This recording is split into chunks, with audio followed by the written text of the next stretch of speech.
बिस्मिल्लाहिर्रहमानिर्रहीम नहमदुहु व नुसल्ली अला रसूलिहिल करीम अम्मा बाद।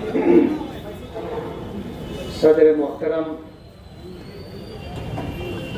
मालेगांव शहर की मारूफ सियासी शख्सियत अलहाज यूनुस ईसा साहब, MLA वर्किंग कमेटी के सदर शफीक राना साहब, नायब सुदूर MLA वर्किंग कमेटी के तमाम ही मेंबरान, मीडिया के जिम्मेदारान, MIM के तमाम कारपोरेटर्स और शहर की तामीर और तरक्की का प्रोग्राम रखने वाले मालेगांव के मेरे नौजवान दोस्त और बुजुर्ग हजरात, सफीना चाहिए इस बहरे बेकरां के लिए, जमाना चाहिए इस तूल दास्तां के लिए। मालेगांव कारपोरेशन में जो लोग बरसरे इक़्तिदार थे और हैं, कारपोरेशन को बेस बना करके कारपोरेशन के खजाने को तामीर और तरक्की के नाम पर जिस तरह उन्होंने लूटा है, इंशाअल्लाह उसका भांडा हम फोड़ेंगे। नोमानी पुल आप अगर देखोगे, जिस वक्त ये पुल पास हुआ उस वक्त एक पुल और पास हुआ था, दोनों का बजट एक था। लोखंड बाजार जहां PM हाउस था, मरने वालों का जहां पोस्टमार्टम होता था, जहां मंदिर है, जहां पर गणपति कुंड है, वहां से एक पुल बना है जो नदी के उस पार तक है। उस पुल का बजट और ये नोमानी पुल जो इन्होंने मुस्लिम इलाके में मुसलमानों की जरूरत के लिए बनाया, उन्होंने चंद पाइप डाल करके भराव कर दिया, जबकि दोनों का बजट एक है। हद हो गई, उन्होंने उस ब्रिज के ऊपर साइड से रेलिंग तक नहीं लगाई। 1 करोड़ 80 लाख रुपया या 80 लाख या 1 करोड़ का बजट था, इन्होंने 10-15 लाख रुपए के अंदर उतना काम पटा करके पूरा पैसा ठेकेदार के नाम से खा गए। हम उसका पोस्टमार्टम करेंगे। और हमने जिस वक्त उन्होंने नोमानी पुल के नाम से पंचायत की, हमने जब भी कहा था कि आपने हमें रास्ता बताया है, अब हम जो है शहर में जितने ऐसे भ्रष्टाचार हुए हैं हर जगह पंचायत करेंगे ना। अभी एक 84 का, और किसी ने कहा कि चौपाल जो भी होगा, हम चौपाल कहो, 84 कहो, पंचायत कहो, अब आपने हमें रास्ता बताया है, हम आपको घर तक पहुंचाएंगे ना, घर तक पहुंचाएंगे। अतिक्रमण के नाम पर पहले लोगों को उजाड़ा, और जब थोड़ा बहुत उनका तोड़ा गया तो उनसे फिर 6-6, 7-7 लाख रुपया ले करके उनको उसी जगह पर बनाने की इजाजत दे दी गई ठहराव करके। पहली पंचायत ईद का जोड़ पट्टी पे डाले। क्या मालेगांव के लोगों को ये बेवकूफ समझते हैं? हम मालेगांव के लोगों को बताएंगे, ईदगाह झोपड़पट्टी सलम डिक्लेयर किया गया था, सारे पेपर फाइल इधर उधर करके आज उन गरीबों को उजाड़ने की कोशिश की जा रही है, और वो झोपड़पट्टी इन्होंने खरीद ली है। हम देखेंगे। और अभी आपको बताऊं, हमने जब MLA इलेक्शन हुआ, चुन करके आए, तो ऐलान किया था कि इनको हम बताएंगे कि MLA का पावर क्या होता है। कभी हमने इनके कारोबार में कान नहीं डाली, लेकिन जब इन्होंने हमें तकलीफ देना शुरू की तो हमने भी तय कर लिया है कि जिस तरह अंसारी बिरादरी की प्रॉपर्टी पर ये दांत लगा करके बैठे हैं, और अंसारी बिरादरी की प्रॉपर्टी पर टोकन डालकर पेपर बना करके जिस तरह उनको लूटा पाटा जा रहा है, मालेगांव की अंसारी बिरादरी के साथ हम खड़े रहेंगे, उनको उनका हक दिलाएंगे। और गैर कानूनी तरीके पर ये जितना कारोबार कर रहे हैं, चाहे वो गांजे की सप्लाई हो, चाहे वो एमडी की सप्लाई हो, चाहे वो शराब के अड्डों से हफ्ता लेने की बात हो, और जिस तरह मालेगांव की गरीब आवाम को 12-25 का टुकड़ा बना करके और खरीदी ना दे करके एक एक टुकड़ा 2-2, 5-5 लोगों को बेचा जा रहा है, ये सब तरतीब से हम लोग शुरू करेंगे। एमएलए वर्किंग कमेटी के ऑफिस का इफ्तिताह हो गया है और कल से हम लोग काम पे लग जाएंगे। और आपको एक बात बता दूं, हमने आगाज कर दिया है। निजाम हैदराबाद की प्रॉपर्टी ये खरीदने निकले थे।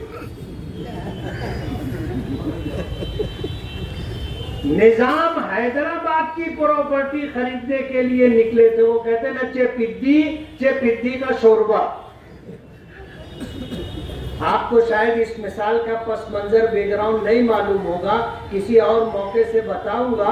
ये निजाम हैदराबाद की प्रॉपर्टी खरीदने के लिए निकले थे और इन्होंने जो कुछ भी पेपर बनाए, जिससे पेपर बनाए थे वो अल्लाह को प्यारा हो गया।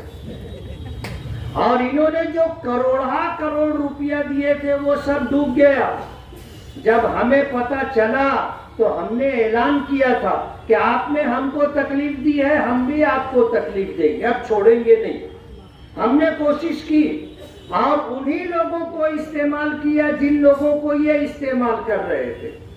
और इनका अंडरग्राउंड जो मामला था कि ये प्रॉपर्टी हम इतने में लेंगे और हमें 11,000 करोड़ रुपए का प्रॉफिट होगा। कई सौ एकड़ जगह थी, कई 100 एकड़ जगह। हमने सरकार का नाम लगवा दिया उस प्रॉपर्टी पर। अब इनके आबाओ अजदाद भी आ जाएंगे तो वो प्रॉपर्टी खरीद नहीं पाएंगे। सरकार का नाम लग गया है और चीफ मिनिस्टर ने अपने इख्तियारात को इस्तेमाल करते हुए ये ऑर्डर जारी कर दिया है कि ये सरकारी मिल्कियत है, इसकी खरीदो फरोख्त और इसका रजिस्ट्रेशन नहीं होगा। इब्तिदाई इश्क है, रोता है क्या, आगे आगे देखिए होता है क्या। अभी तो हम है ना 3-3.5 साल, इंशाअल्लाह अल्लाह जिंदगी दे, इनको हम बताएंगे ना। ये जो समझते थे कि मालेगांव में इनकी गुंडागर्दी, दादागिरी और इनका राज है, हम इनको बताएंगे कि दाल आटे का भाव क्या होता है, समझ में आएगा इनको। ईदगाह झोपड़पट्टी इंशाअल्लाह इनके लिए दूसरा बड़ा झटका होगा। और कारपोरेशन के जितने ऑफिसरान दर पर्दा इनकी मदद कर रहे हैं, चाहे वो कमिश्नर हो या और सिटी इंजीनियर हो या दीगर ऑफिसरान, अगर मेरी ये आवाज उनके कानों तक पहुंचती है तो सुन ले, गलत का साथ देने की वजह से तुम्हारी नौकरी भी जाएगी और तुमको जेल की सलाखों के पीछे भी जाना पड़ेगा। हरामखोरी अब चलेगी नहीं।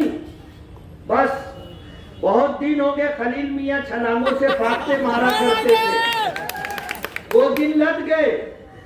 अब हम इनको बताएंगे इंशाअल्लाह, एक एक मसला ढूंढ करके निकाल के लाएंगे।